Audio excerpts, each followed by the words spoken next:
I will wait for them to.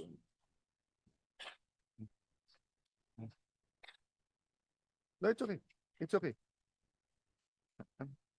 Good afternoon, Mr. Secretary. Disclosure muna kasi may nagsabi na may question sa team nyo. Pending a DNA, yung staff ko si Raf ay hindi ka mag-anak ni Secretary Vince, ha? Ayan, tumayo ka naman. Ayan. So. Pending a DNA test.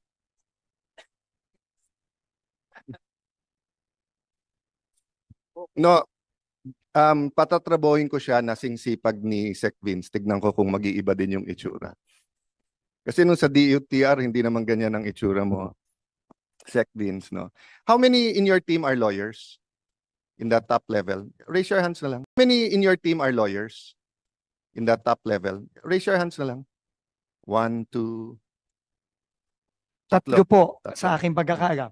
Si Undersecretary Conti, Undersecretary Bernabe, and Undersecretary Turgano, who is unfortunately not here po. Magandang hapon sa mga kumpanyero namin, and siguro maintindihan nyo yung sasabihin ko. I hope the public understands it then.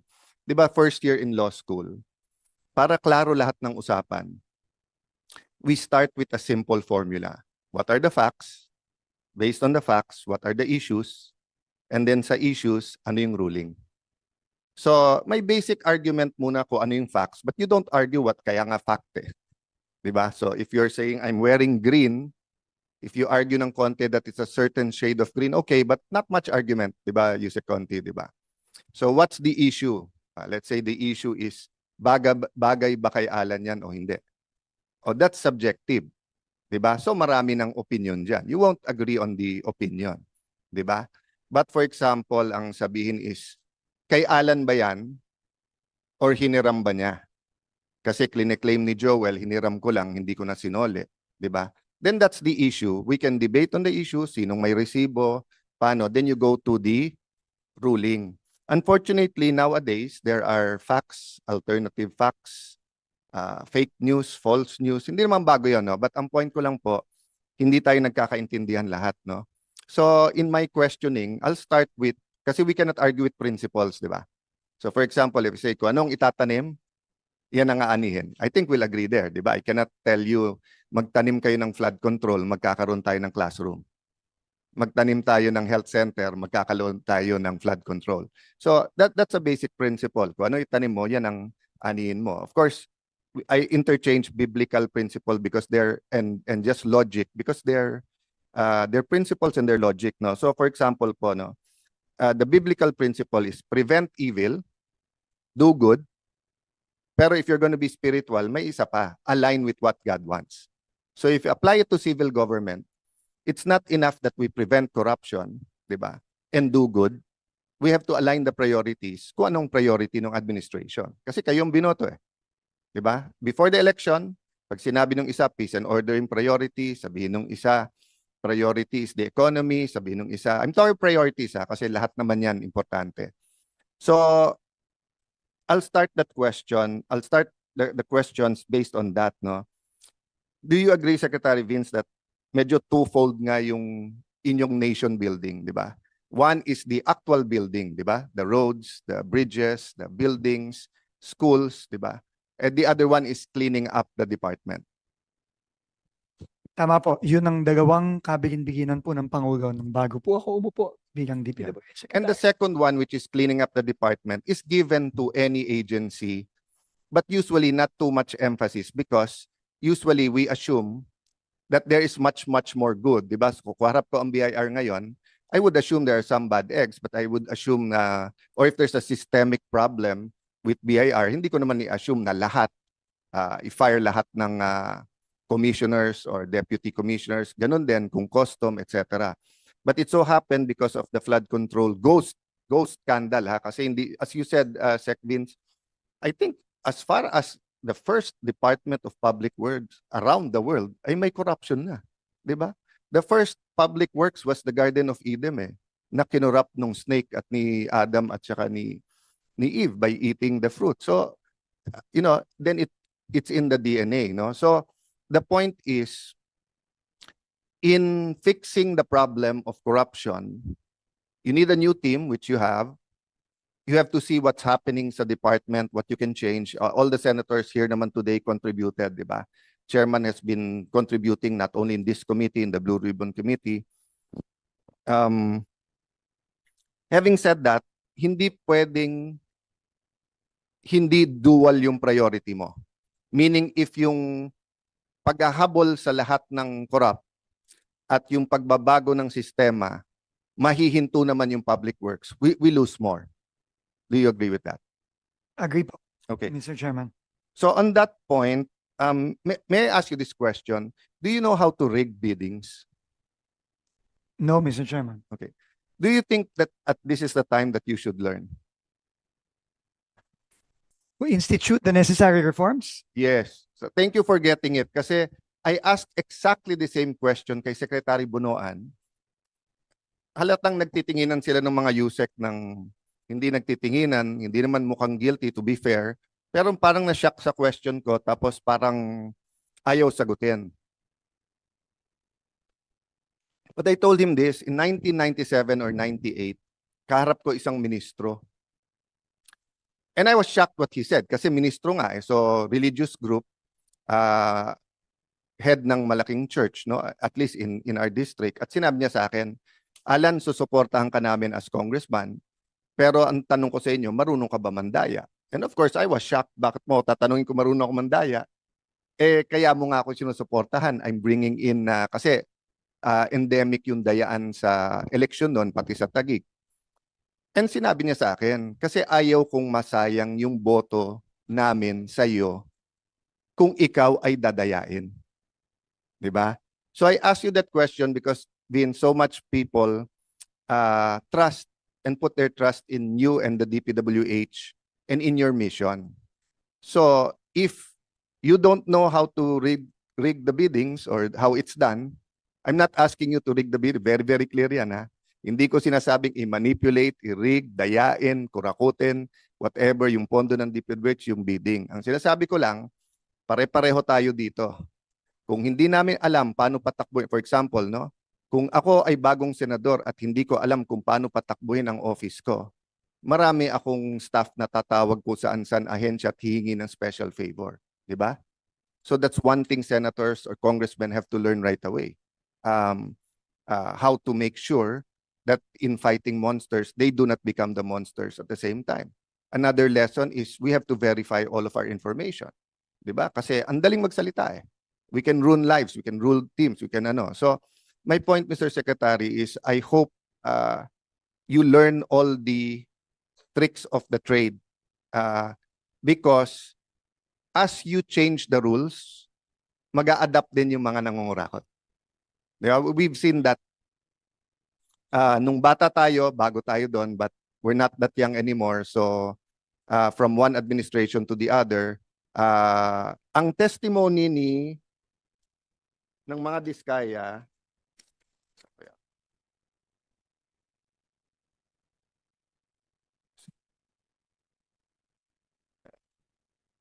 nasaan yung kay Diskaya? Yung may picture. Ito ba yan? Yan. So sabi ng mga Diskaya, I'm not saying it's gospel truth or totoo, but as reference lang. Noong panahon ni former President Pinoy ay umaabot sa 10%, sa panahon ni President Duterte ay 12 to 15%, subalit sa panahon ngayon ng mahal na presidente ay umaabot na ng 25 to 30%. Ang total na porsyento na proyekto na hinihingi ng mga congressman gamit ang kanilang mga tao o tinatawag na bagman. At ito ang pinakamataas na hinihingi sa lahat ng contractor sa Pilipinas. We know also this gospel truth kasi may ghost eh. So obviously ghost is much more than 25%. And to be fair to President Duterte, President Aquino, whether we talk about President Marcos Sr., President Fidel V. Ramos, kickbacks in government contracts, lalong infrastructure, has always been a problem, di ba? So my point, Secretary, is I want to know, with such a huge task, no, wag muna tayo sa building, sa corruption muna. What will you focus on? Ano yung bullseye para sa iyo? Kasi kung hindi, Hindi ka naman ombudsman, at kahit ombudsman ka, di ba? Ombudsman, hindi pwedeng DPWH lang. There are other agencies. Di ba? Sabi nung isang study, for every 1 peso we collect, 1 to 2 pesos hindi natin kinokollect. So yun ang pinakamalaking scam or scheme sa Pilipinas, di ba? Kasi if we collect 4 trillion, hindi na collect 4 to 8 trillion, mas malaki yun. Pero hindi madaling hulihin yun. That's every single port, that's every single tax na ini-evade, di ba? So sa palagay mo, Secretary, to be fair to you, you've only been there for 5 weeks, right? 5 weeks, no? What will you focus on? Or dito sa corruption, what's the bullseye for you? Unang-una po, nasabi ko na rin po ito kanina, Mr. Chairman, dalawa po ang kailangang focus. Mahirap po siya, pero kailangan pong gawin. Kasi yun po ang inaasahan ng mga kababayan natin. Unang-una, kailangan pong managot yung mga dapat managot. Unang-una.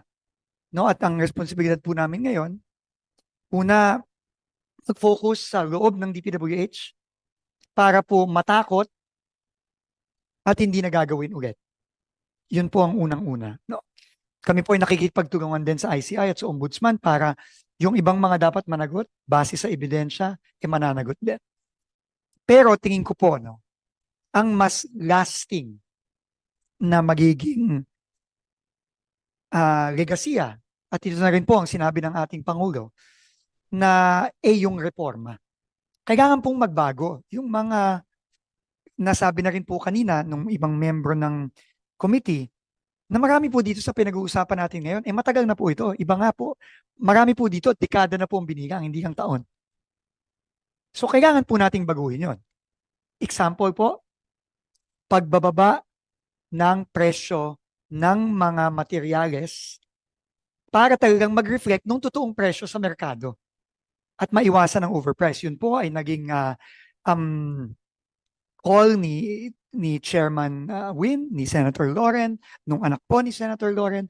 At yun po ay kailangan na natin gawin. Hindi po yan, I think ang last time po na in-adjust ang CPMD at DUPA nung 2015? Kailan? I think po nung 2015 pa.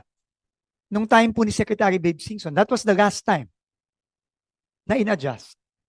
So we have to do that now. Kasi po, dun pa lang po, tama po ang ating mga members, ang ating chairman, na dun pa lang po, makakat mo na kagad eh. Yung potential na pwedeng nakawin, makakat na po agad dun.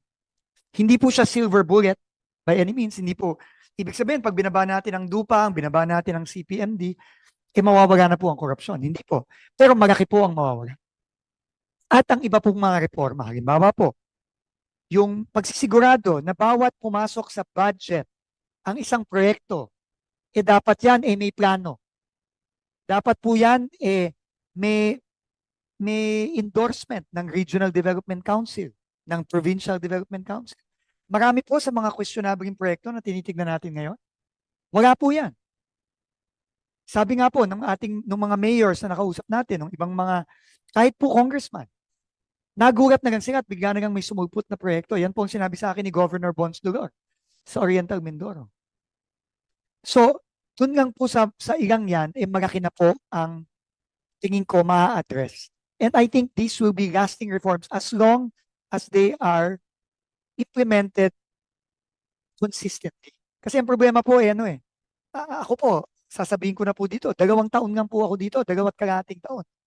I will not be here anymore after 2.5 years. Sana po itutuloy-tuloy lang po yung mga reformang gagawin, yung mga reforma pong inutos mismo ng ating Pangulo, sana po tuloy-tuloy na pong i-implement. Yun po ang tingin kong lasting na pagbabago sa dito. I'll comment and discuss with you on other points you said, but just to focus on my question ng focus. No? So I see your point. So building accountability. Sinasabi mo sa accountability, dalawa yan. Hulihin, kasuhan, dapat lahat ng kasuhan. And then secondly, reforms. So agree tayo doon. Tapos pangatlo pa yung building. Agree tayo sa reforms. We'll go into that kasi I think may mga kailangan i-clarify doon. But doon sa hulihin ang lahat ng kailangang hulihin, that's where I want to know the focus. Kasi let's assume na walang guilty dito. Let's say guilty ang presidente, guilty ang vice president, guilty ang Senate President, Speaker, lahat ng senador, lahat ng congressman, sama mo na mayors sa sarili lang bidding, sabihin mo lang it's endemic, meaning ang hindi guilty is the exception rather than the rule. Just for the sake of argumento, ha? Ano lang to, argumentum ad absurdum. Let's bring it to the absurd. So, barring a revolution that I don't want, I want a revival. I don't want a revolution. Because many revolutions, communist revolution, fascist revolution, or even a liberal democracy revolution did not bring the reforms that was promised. It's really more of a revival or revolution of the heart, no? So my point is, Sec, what will we focus on doon? Or can I feed ng konti? Will you agree with me? Let's focus muna sa ghost. When I say focus, I'm not saying na wag mong tirahin lahat ng makikita at obvious. At of course, if a document falls on your lap, na eto hindi ghost pero rigged yung you have to act on it. But I'm saying it's you only have 24 hours in a day. Maybe you have 48 hours dahil sobrang sipag mo, but the rest of us only has 24 hours in a day. Do you agree with me na kailangan yung low-lying fruit, yung obvious na obvious, yun yung unahin? Unang-una po, no, nagsisimula po kami lahat, no, lalo na sa bagong team na pumasok sa direktiba ng PANG, which is wala tayong sisinuhin, wala tayong sasantuhin. Lahat po ng dapat managot, dapat lahat ng involved dapat managot. Pero tama po kayo na in terms, dahil po sa dami at sa scale nitong nakikita natin ngayon na siniwagat mismo ng ating Pangulo nung kanyang SONA nung July, kailangan po ng prioritization. Tama po kayo doon.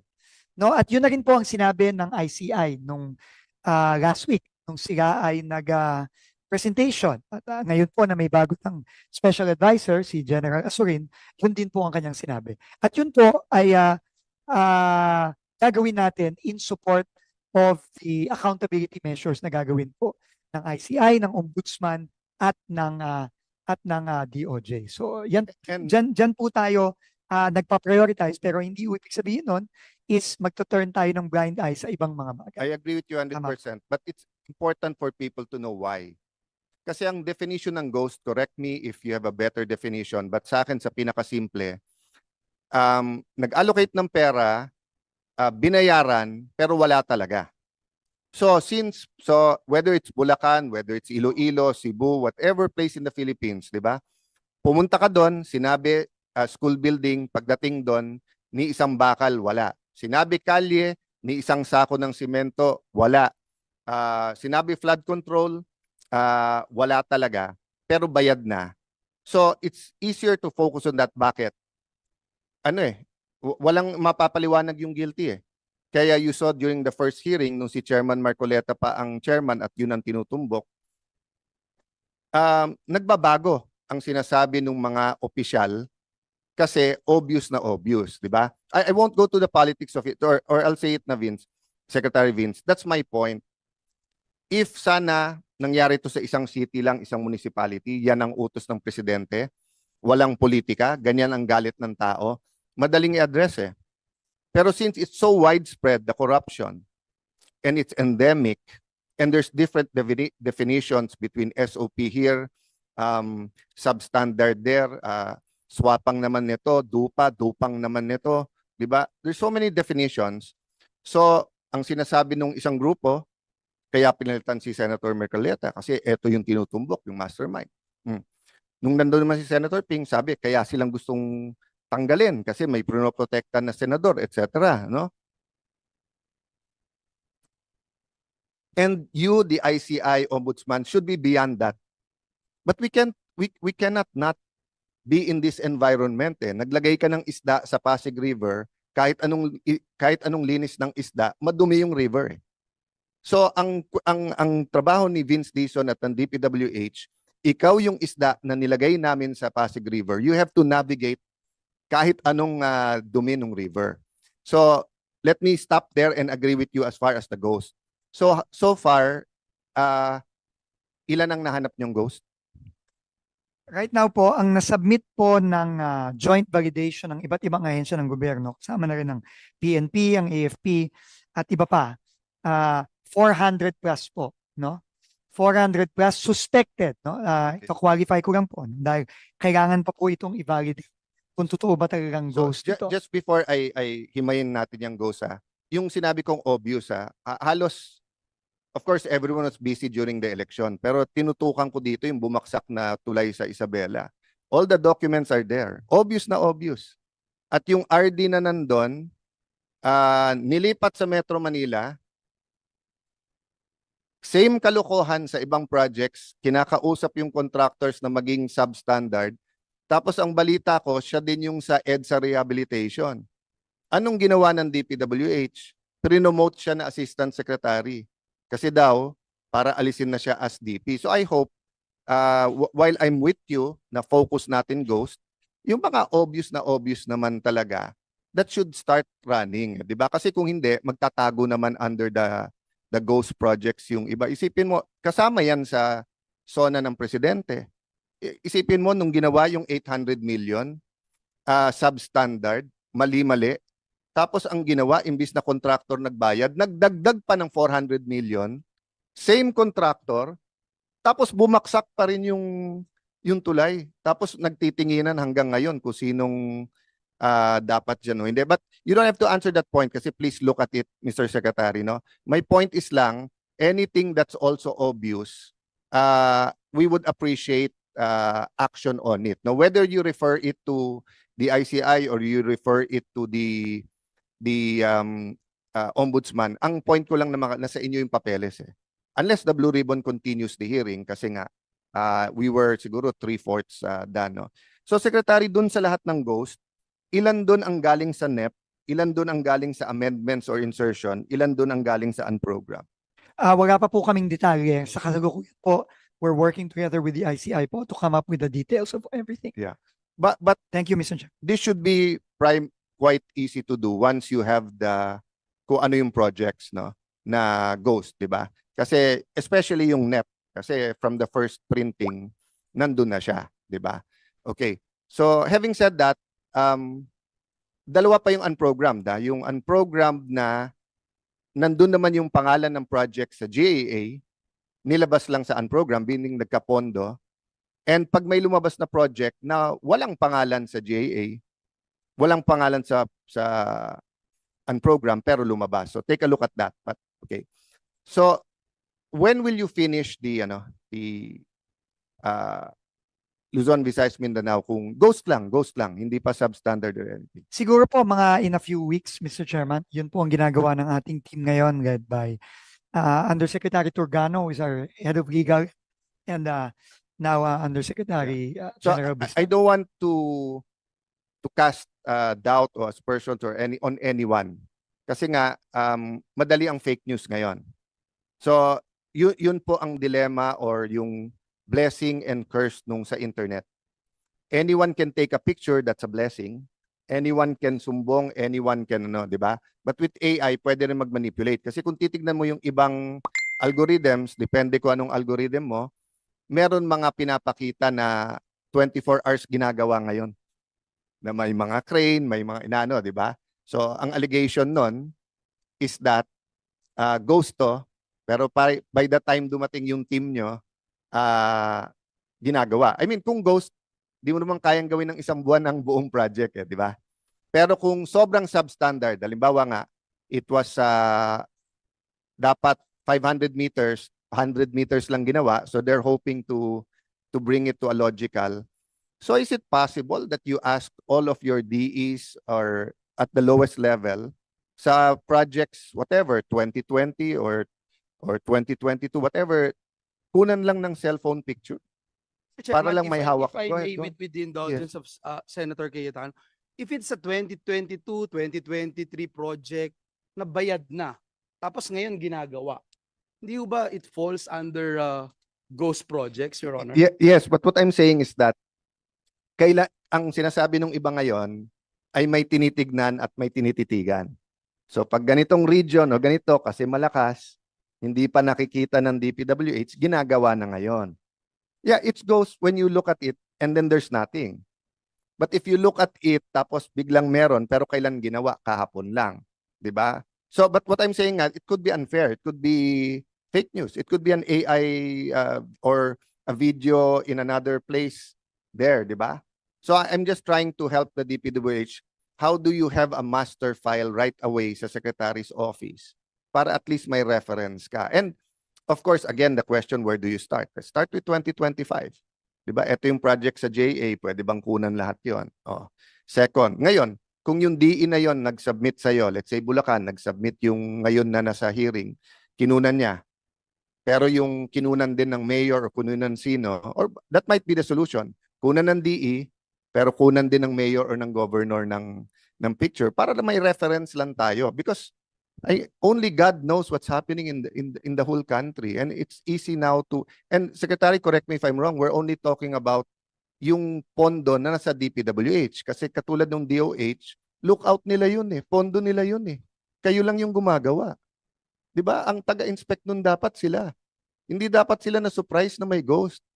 Kasi may regional directors din sila eh. Sila dapat nagbabantay nun. May I make that difference, and correct me if I'm wrong, Secretary, while you're going to answer that question. Tama ba na halimbawa ang PSC gagawa ng covered court? Magmomowa sa inyo, gagawin nyo lang. Pero saan yung court? Yan by basketball o volleyball o badminton. Kung ang DOH gagawa ng health center, whether yan ay maliit, super health center o hospital, sila yon. MOA lang sa inyo, kayo lang magko-construct, kayo magbibid, kayo magko-construct. Classroom, ganun din. Ang DepEd ang masasabi sa inyo, 4 stories yan, 5 stories, etc. No? Kasi I want to make that distinction. Sa flood control kasi purely project nyo yan eh. Kaya dapat nagbantay dyan, DPWH. Kaya nga makita natin na ang kuntsabahan, DE, Deputy DE, etc. hanggang COA. Pero pagka yung ibang ahensya naglagay sa inyo, mali ba ako, Secretary, dapat binabantayan nila.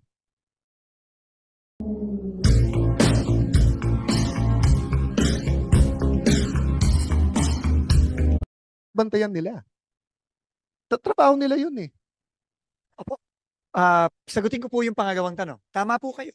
No, kung ang project po ay classroom, dapat po may responsibilidad din po ang DepEd na magbantay.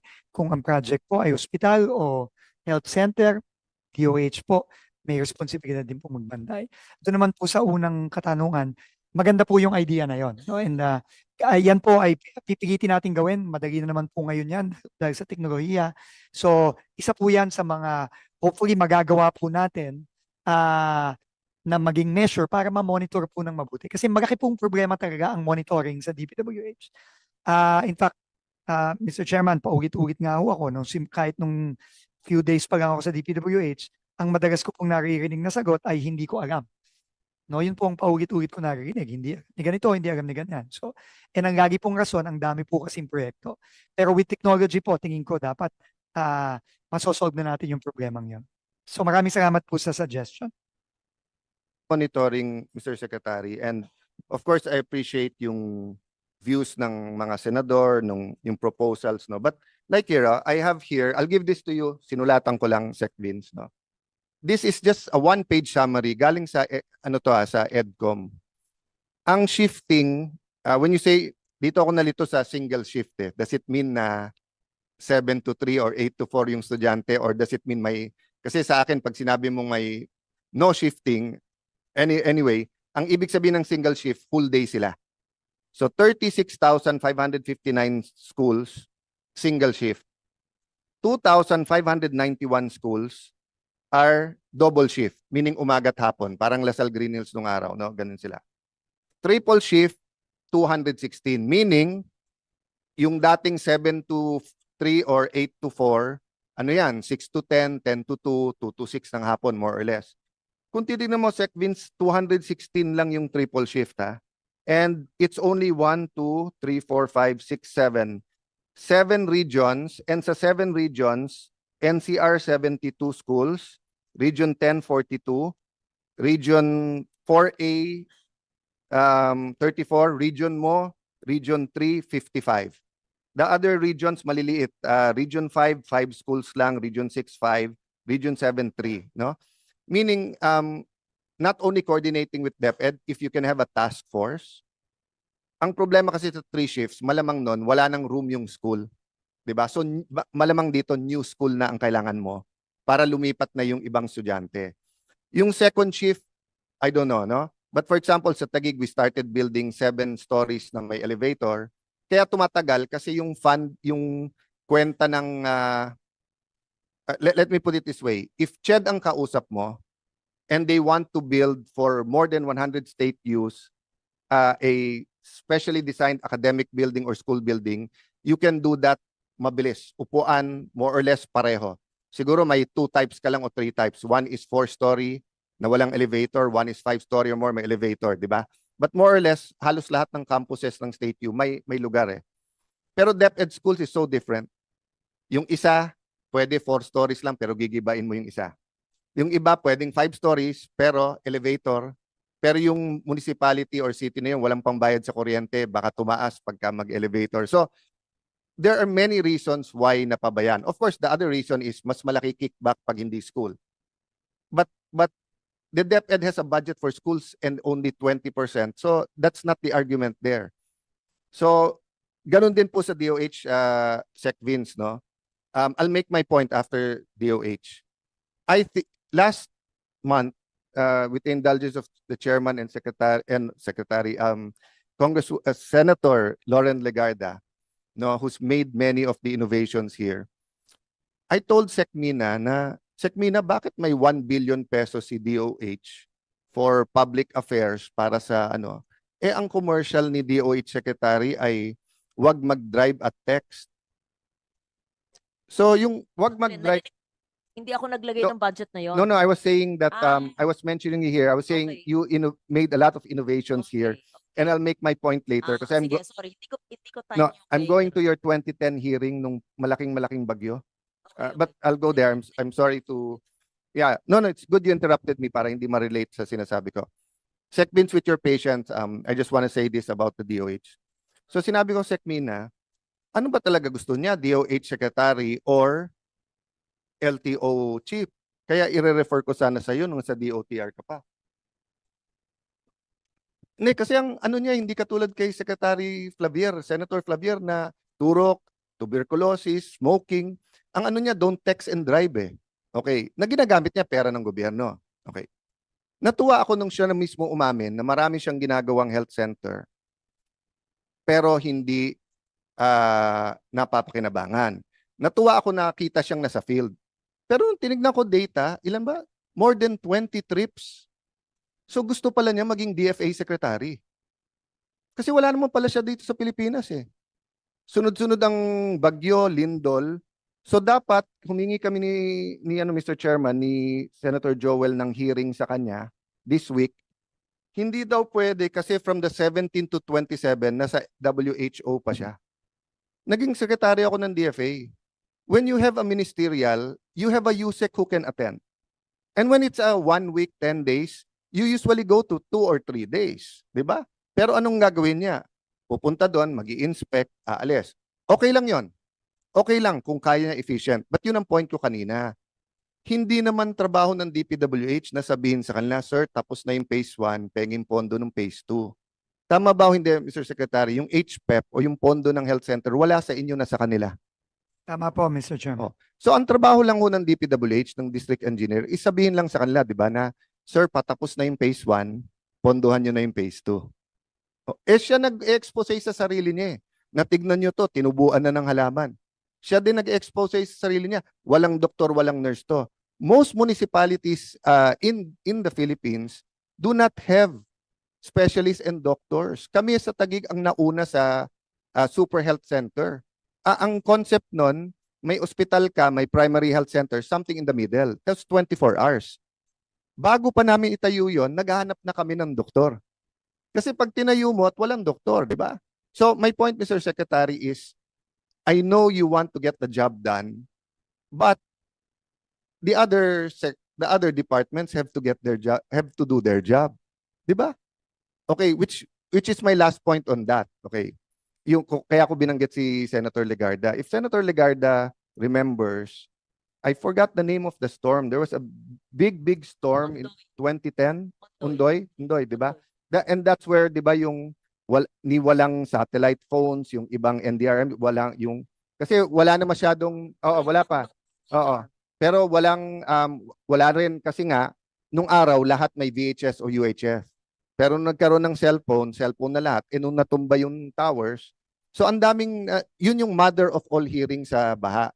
But what they found out there is one reason binaha bigla ang Bulacan at Tarlac na wala naman dati is because the power plants that put a dam committed to put a irrigation and flood control para yung tubig sa pagtapon niya doon pupunta, hindi sa that's where, because of that hearing in Senator Legarda, that's where the early warning centers, kasi nagturuan yung dam, yung DOE, etc., kung sino dapat magsabi pag magre-release na ng, kaya kung mapapansin nyo, basta't nag-release ng tubig ang dams ngayon, nag-a-announce na. So, that's my point, Mr. Secretary. There are many reasons for baha, not only the flood control. For example, etong reclamations. I don't see anything wrong with reclamations. I saw Hong Kong, Singapore reclamations, di ba? But quite obvious naman sa akin na pagbuka na mismo, so sabi ni Secretary ng DNR, may mga minove na nila. So meaning, for you to be able to do your job, DNR, DepEd, DOH, they also have to do their job. But katulad ng reclamation, will you be getting an expert to also look at it to make sure nga na lumalabas talaga yung tubig? Kasama ba sa flood control yon? Dapat po, Mr. Chairman. Dapat po kasi yung outlet po sa dagat, yan ang pinaka-importanting, hindi mababara. I don't think we'll cancel it pero kung paano yung ayos niya has to be there. Mr. Secretary, nung panahon ko as speaker, that was the time that there was a scandal ng vinito ni Presidente yung 90 out of 120 billion. Nag-aaway ang Senate at House kasi nagpalitan ng speaker At iba yung listahan ng House kay Speaker Alvarez, iba yung listahan kay Speaker GMA. Doon lumabas yung parking, pass-through, sagasa, etc. Pinagbawal ko yon. So if you look at the budget between 2016 and now, that was the only year na bumaba. Every other year, tumaas. My point, I talked to the congressman, simple lang. The budget process is consensus. May national priorities na ang gumagawa departamento, but they're not perfect. So ikaw, congressman, ikaw nakakaalam sa lugar mo. Baka nilagay doon panay kalye, ang kailangan nyo tulay. Baka naman naglalagay silang tulay, wala namang ilog doon, gagawa pa sila ng ilog, bago magawa yung tulay, tanggalin mo sa budget yung tulay. They're not perfect Okay. So for example, sports facilities, hindi nyo trabaho yon, ilalagay ng congressman. Kailangan talaga yun. Okay.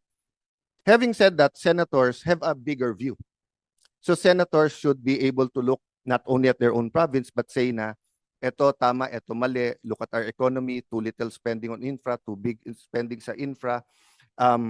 We're building an airport, but bakit Sec Vince, walang kalye papuntang airport? Hindi priority po ng congressman or ng governor. So that's the budget process. It's cumulative. So what I did as speaker is simple. Kung ano man nasa distrito nyo na priority ng nasyonal at may logic, huwag nyong pakialaman. Hindi nyo pwedeng sabihin yung 1 billion na to, pwede ba yung 100, 200 billion gawin kong sports center? Pero may allotment kayo na kayo magsasabi kasi dun kayo sa lugar nyo. Hindi pork barrel yon. That's part of the process sa amendments. No? Ang problema nga, nagbago yon. I questioned Sec Bonoan in 2022. It's on the record. Sec, bakit halos lahat ng DE natanggalan ng 30, 40, 60%? So, halimbawa, 5 billion nun, naging 2 billion. Samantalang baliktad, nung speaker ako, tinanong ko DPWH, bakit naman, same question ni Senator Legarda, bakit naman yung ibang mga district, bakit parang sila lang anak ng Diyos? Bakit yung iba parang outside the Colombo? Ay, sabi sa akin ni Sec Mark noon at ng mga USEC, sir, may capability ang DE at region. So as you put up that capability, let's say for example, if let's say Calabarzon, Batangas, Cavite, na 30 years ago, they were not that developed. As they develop, they need more infrastructure. So as you put up yung capability, tao, etc., so natural, every year mataas yan. So tinanong ko, binalik ko ngayon kay Sec Bonoan. Bakit ngayon, yung distrito na may 6 billion, never mind the outliers. Sec Vince, I'm not talking about the outliers. I'm not talking about yung may 20, 15 billion, biglang naging 5. I'm talking about the average congressional district. Ang sabi kasi ni Sec, well, utos daw yun Hindi naman sinasabi ko anong utos. At yun daw lumabas. Doon namin nabalitaan na nagbebentahan kasi ng project. So kung 5 billion ka sa district mo, naging 2 billion, bilhin mo pabalik yung 3 billion. Pero yung 3 billion na bibilin mo pabalik, choice mo na kung ano ilalagay mo. Oh. So kung congressman ka ngayon, I'm not defending, may dilema ka. Gusto mo may project o wala yung distrito mo? Eh the 20th poorest, halos 15 doon, continue to be the 20 poorest provinces. Diba? So I'm just adding to the problems you have to think about, no? Because I want to support you. We here, the Senate panel wants to support you. No. The reality is you have to give the local officials and the congressmen leeway. You have to give them leeway for the projects that they think is logical. So, I'll jump to another point. Sinabi nyo na tinanggal daw nung former secretary yung acceptance ng LGU. Was that explained to you bakit tinanggal? Actually, ang nakahalata po noon, hindi pa ho ako. Ang presidente mismo ang nakahalata noon nung siya'y bumisita sa Yes. ibang mga projects sa Northern Luzon. Yes, but was it explained to him why tinanggal yon? Well, hindi po klaro. Okay. Well, I'll, At least sa akin, no? yes. At least sa akin, hindi No, I'll po explain klaro. it, and this is for the public's. Sige po, maraming salamat. No, because I was a municipal councilor in 1992, a vice mayor, congressman, bumalik ng Congress, etc. So we hear these things and we realize, okay, tinanggal yan kasi whether kapitan, principal, mayor, governor, tao nila, city engineering, provincial engineering, ayaw pumirma ng acceptance kung hindi bibigyan. At ang katwiran naman nila kasi, tinitignan nila yung project, hindi rin halagang may lagayan dyan. Again, hindi ko nila lahat, wag magagalit lahat. It only takes 1 in 10 and then nadadama yung 9. 9 out of 10 hindi. Okay. So actually, hindi tinanggal ngayon yun, Vince. Sec Vince, ang tinanggal lang, pagka yung project ay walang kilalaman sa ownership or use, hindi mo na kailangan ng acceptance. So for example, if I build a covered court now in Pasig, and it will be administered by the barangay captain or the mayor, he still needs to accept it. And then, may incentive siya na pirmahan. Kasi until he accepts it, hindi niya magagamit. So, it's counterproductive for him na ipitin yung contractor na hindi ko to pipirmahan. Di ba? Kasi nga, gusto mo na magamit. But for example, kalye. So, ang DPWH, it's a kalye na regional, it passes 3 provinces. Gusto mo nang buksan. But province 1 has to accept, province 2, province 3. It doesn't even take the governor. It can take one kapitan na siya dapat doon sa lugar na yun na. Whether buksan mo to hindi, wala, penge dyan. So, you're going to have to deal with both the idealistic and the practical. And what's the use? Kasi if we sway towards the other side kagad, mali yan, lahat ngayon kailangan na acceptance. 10 years from now, we'll have a hearing about corruption doon sa acceptance. Pero pag tinanggal mo naman, haphazardly, tinanggal mo, kita mo, walang nagbantay, may ghost na naman. That's why siguro, Vince, paulit-ulit kaming lahat, we don't envy your job because napakahirap nung gagawin nyo. Last question ko to. Innovations. There are 2 kinds of contracts when I started out young. It is the by administration and by contracts. But nung lumaki ang pondo ng DPWH, so last year ni President Arroyo, 50 billion lang ang budget ng DPWH. Now it's 1 trillion, So, nung mababa pa ang pera, even the local governments, maraming magbabay administration, meaning they won't bid it out. They'll buy the material. If they have workers nila. If not, they will So, are you considering this for smaller projects or will you look into it? Yes po, Mr. Chairman, we are considering this.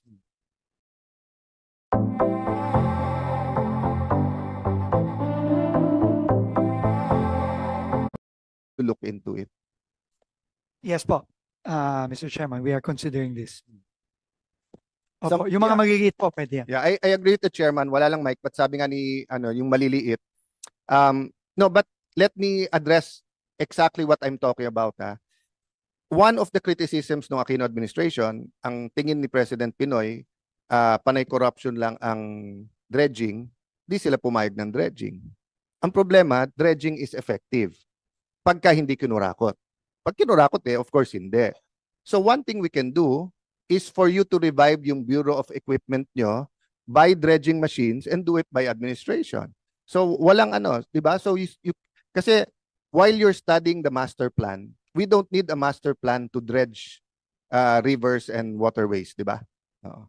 Mr. Chairman, you are absolutely correct. In fact, yan po ay isa sa mga naging recommendations Yeah. kahit ng private So sector. so pagdating Ang sa floor, importante ang popondo. yeah, so when pagdating sa floor, can I see a budget for Yes, yes. Kasi sorry but I sort of disagree. Tinanggal niyo yung 200, magkano yung tinanggal niyo? 200, 250, 30 billion sa AIX ilalagay eh.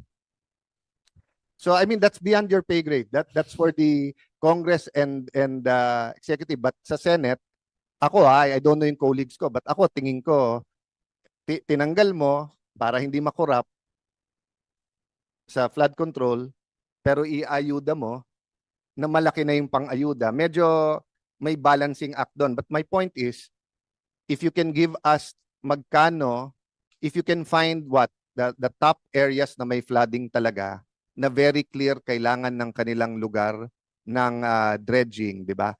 The other one, Mr. Secretary, is cooperatives. I've always wondered that if our contractors were cooperatives and not single proprietor and companies, would we have less corruption? Sinabi ni Curly Discaya sa famous interview niya ngayon na minsan mas magagaling pa foreman kaso sa engineer kasi alam nila yung gagawin, no? So, of course, there's something good and bad about that statement, but this is my point. If you were an employee all your life, 10, 15, 20, 30 years, a foreman for 30 years, a skilled worker, alam mo kung at least yung maliliit na project, di ba? Yung sobrang liliit pa na project, I don't know yung definition natin ngayon ng maliit. Subukan natin, Sec, na magbuo ng construction cooperatives. Di ba? Private sector po siya, but kasi pagka hindi natin ginawa sa rules natin na eto hindi ibibid, eto or ang bidding dito co-ops lang pwede, they will never win. At least in the previous Sec Vincent, kasi in the previous wala silang panglagay eh. So they will never win, di ba? So kumbaga sa US, what do you call it, Mr. Chairman, yung di ba yung katulad pagka yung African American hindi makasama, affirmative action. May interventions ang gobyerno when they know that a certain group will never win. Again, it's a small thing, and every year I forget about it kasi there are bigger fish to catch. But when I look back, if I was OC about this 25 years ago, we might have a lot of co-ops ngayon, and we might have had less ghost, etc., and less problems like this, no? So, and then just one comment and tip dun sa private sector. Sec Vince, mahirap i-explain, pero truth is always truth, no? So for example, when I was a new congressman, ang bagal-bagal ng classroom. So I went to the construction site and I asked the DPWH, bakit? Kasi daw yung curing matagal. So sabi ko, is there any way, yung ano yun, Sec Vince, yung matagal yung curing kasi we were a small town eh. No, to be fair, tama siya. Kasi old town kami eh. So 1-2 stories lang kami. First time namin mag 3-4 stories. Ngayon sabi niya, sir, tataas kasi ng 20% kasi we need more chemicals for that. I asked the private sector. They said it's true. So ito ang tinanong ko sa district engineer noon. Nung time na yon, sir, anong mas maayos para sa Taguig? Yung classroom magamit na kaagad next year kahit na may dagdag na 20%? Or isa na namang batch ang siksikan na 3 ships dahil lang sa 20%. So that's my point. When you come out with all of this, the dupang pag mali yung dupa mo, pag para sa contract, para sa corrupt, edi dupang yon, pasayo lang eh. Ayaw mo mamasa eh. CMPD, when you come out with that Sec Vince, it has to be apples to apples. Pati yung program, yung sinasabi ni Sen Bam kanina na come out with the design, etc. Kasi nga, bawat lugar iba eh. Yung isa, they're not rushing their classroom, so they have time. Time is not money, so yung curing nila kahit matagal, di ba? Pero sa iba, kailangan na namin right away, no? So Sec Vince, paano lahat ng kinancel nyo na, how many projects did you cancel because of the canceling ng licenses? More or less lang. More or less, ballpark. You don't have to give the exact figure now. We will get you the exact number, Mr. Chairman. But essentially, ang kinansigan po namin, yung mga, una yung mga diskaya kasi wala na silang lisensya, yung mga joint venture nila kasi kahit na sila lang yung naapektuhan, pati yung ka-joint venture nila, naapektuhan na rin ng AMLAC freeze. But we will get you the number, Mr. Chairman.